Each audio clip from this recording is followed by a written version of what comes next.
There's a show on Hulu called Maggie. She's a psychic, and it shows like how she makes her living as a psychic, but also how that fits in with her interpersonal relationships. And I find it to be so realistic in so many different ways.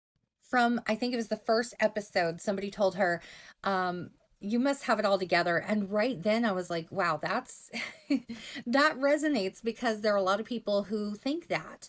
And when I connect with people professionally, they think that I must have it all together because I have this advantage over everyone and everything to know what's going to happen. So people assume you can bypass all the tough stuff to get from point A to point B and not have to, cross the river of crocodiles to get there.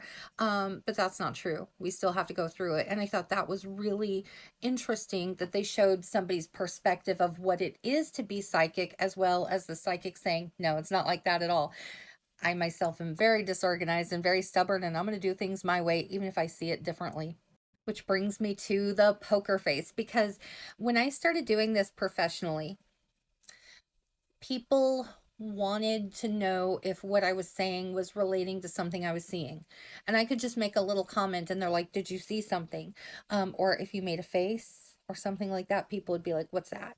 Or before I did it professionally, I would be kind of, I would give people like little charms and stuff.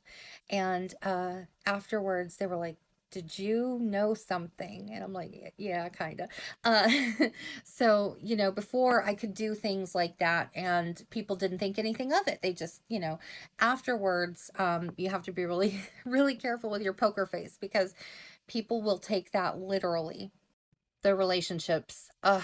Okay, so relationships are hard enough, but when you can see everything about it, it makes it even more difficult. So it's hard to get past that point when you can see every little bit of detail. Not only that, though, I used to trust people over my own intuition because I always thought this was an unfair advantage, and I felt like I was snooping and spying. So I would take a step back and not look at that, and I would try to make it fair, but now I don't do that anymore. And now that I don't, it's like I can see everything for exactly what it is.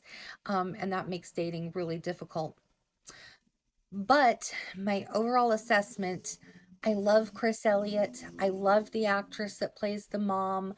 I love her friend. I love her mentor. I'm not a fan of the show. I just could not get into it. I watched a few episodes and it kind of just went to the wayside. But I am a big fan of Ghosts. I love that one.